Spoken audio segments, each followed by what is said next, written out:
السلام علیکم اسٹوڈنٹس، آج ہم ایک اور امپورٹنٹ پوائنٹ پر ڈسکشن کرنے جا رہے ہیں۔ جیسا کہ آپ کو پتہ ہے کہ ہمارے پاس ہم نے پریکٹیکل پیپر دیکھا، ٹھیک ہے، اس کے بعد ہم نے گراف بنانے کا طریقہ بھی سیکھ لیا، تو ہمیں یہ پتہ چل گیا کہ ہمارے پاس جو گراف ہیں وہ بہت امپورٹنٹ ہے اور ہمیں ان کی تیاری کرنی ہے، ٹھیک ہے۔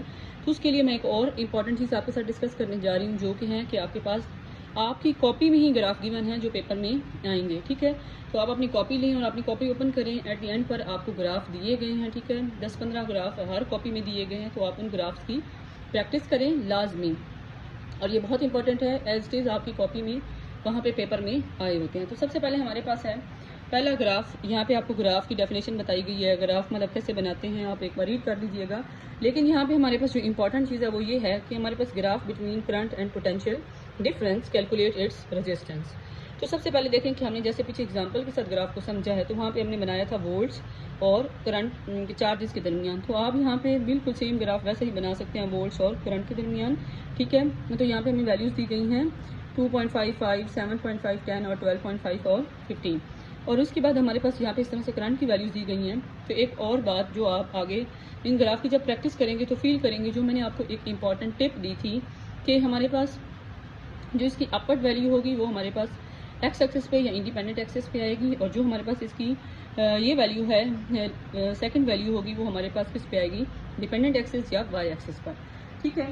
تو ہمارے پاس اس طرح سے اور بہت ساری امپورٹنٹ گراف ہیں، یہ بھی بہت امپورٹنٹ گراف ہے، ٹھیک ہے۔ اس کے بعد ہمارے پاس ریزسٹنس اور ریزسٹنس کے اسکوائر کا گراف آ سکتا ہے پیپر میں۔ اس کے علاوہ یہ گراف بھی پیپر میں ریوائز ہو چکا ہے، نیچرل نمبر اور ریسیپروکل آف نیچرل نمبر، اس میں کافی زیادہ ویلیوز دی گئی ہیں، تو آپ وہاں پہ اپنے ایگزامینر سے پوچھ سکتے ہیں کہ آپ کو کتنی ریڈنگس تک گراف بنانا ہے، ٹھیک ہے۔ تو یہ بھی امپورٹنٹ ہے۔ اس کے بعد ہمارے پاس ہم نے وہاں پہ ایگزامپلس کے ساتھ ڈسکشن کی تھی کہ ہمارے پاس جو فریکوینسی اور لینتھ ہے، ٹھیک ہے، اس کے درمیان بھی گراف آ سکتا ہے، تو اس کی بہت کم ریڈنگز دی گئی ہیں، بہت جلدی گراف بن سکتا ہے۔ اس طرح سے آسان آپ کے گراف پیپر میں آئیں گے، مشکل گراف پیپر میں نہیں آئیں گے۔ تو یہاں پہ ہمارے پاس وچ لا از ویریفائڈ، سب سے پہلے ہمارے پاس یہ فریکوینسی اور ہمارے پاس فورس کے درمیان، یہ فریکوینسی اور فورس، ٹینشن کی فورس ہے، اس کے درمیان گراف دیا گیا ہے، ٹھیک ہے۔ تو آپ اس طرح کے مختلف گراف کی پریکٹس کر سکتے ہیں۔ یہاں پہ آپ کی تقریباً کاپی میں 15 ایک سوال دیے ہوں گے لازمی، ٹھیک ہے۔ ٹائم کے درمیان ہے، پھر ٹائم اور ڈسٹینس کے درمیان ہے، لینتھ اور ریزسٹنس کے درمیان ہے، اس طرح مختلف کیپیسٹنس کے درمیان، انٹینسٹی اور کرنٹ والا یہ والا گراف، اس طرح کا جو ریسیپروکل میں ویلیوز ہوتی ہیں، یہ بھی موسٹ امپورٹنٹ ہے پیپر کے لیے۔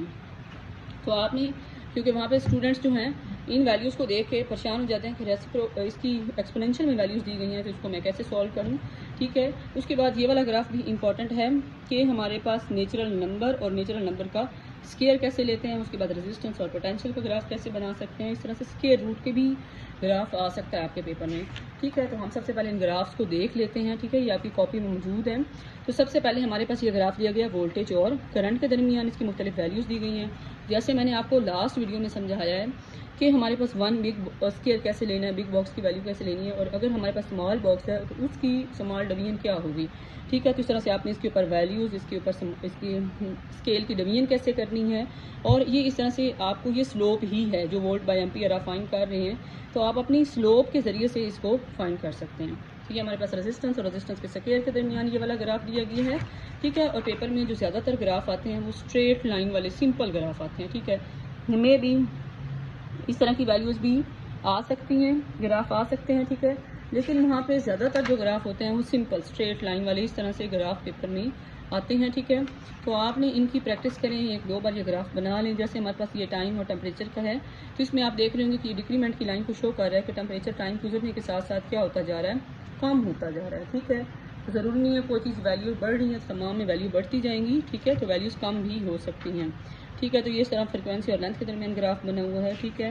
اور آپ ان تمام گراف کی پریکٹس کریں، نیچرل نمبر اور یہ اسکیئر روٹ والے گراف والا کیسے بنیں گے، ان کی ویلیوز کیسے لینی ہے، کہ آپ نے ان کو دیکھ کے پریشان نہیں ہو جانا کہ یہ گراف آئے تو ہم اس کو کیسے بنائیں گے، ٹھیک ہے۔ تو اور بہت بڑے آپ کو کچھ بکس میں ہیں بہت بڑے اور کمپلیکیٹڈ گراف بھی دی ہوئی ہیں جس میں بہت زیادہ ریڈنگس دی ہوئی ہیں، ٹھیک ہے۔ تو بہت زیادہ مشکل کروز پیپر میں نہیں آئیں گی، ٹھیک ہے۔ تو آپ نے اپنے مائنڈ میں رکھنا ہے، ان تمام کو لازمی دیکھ لیں۔ اگر آپ ان 4-5 ویڈیوز کو دیکھ لیتے ہیں اور اس کے بعد 2-3 گھنٹے بیٹھ کے صرف بک کی ریڈنگ کر لیتے ہیں تو آپ کا کمال پیپر ہو سکتا ہے، وہاں پہ آپ کو کسی قسم کی کوئی ٹینشن نہیں ہوگی۔ اوکے جی، اللہ حافظ۔ اور اگر آپ میرے چینل پر نئے ہیں تو میرے چینل کو سبسکرائب کریں، لائک کریں اور اس ویڈیو کو شیئر کریں۔